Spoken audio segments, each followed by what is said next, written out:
Aujourd'hui, les mathématiques n'auront plus de secret pour vous grâce à Katherine Johnson.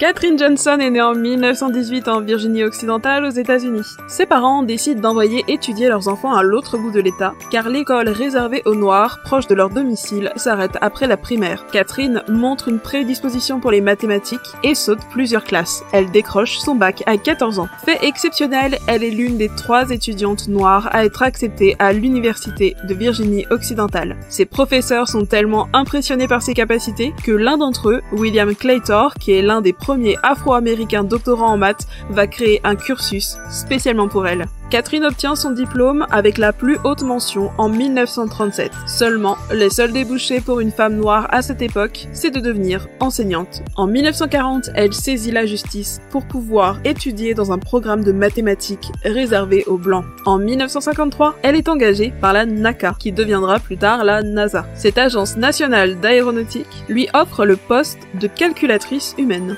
Alors que la NACA est devenue la NASA, Katherine saisit une opportunité de travailler dans une équipe masculine de recherche sur les vols spatiaux. Son travail est si brillant qu'elle devient indispensable et reste dans l'équipe malgré l'intolérance due à son sexe et à sa couleur de peau. Elle devient technologue en aérospatiale et effectue les calculs pour des missions de 1958 à 1986. Elle calcule la trajectoire pour le premier vol habité d'Alan Shepard.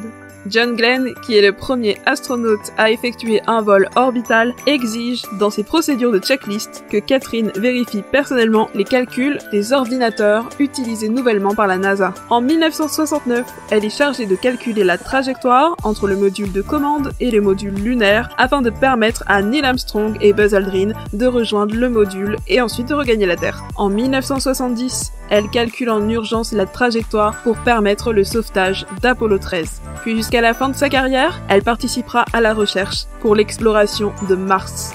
Katherine Johnson prend sa retraite en 1986. Elle a été récompensée par la NASA pour la qualité de son travail.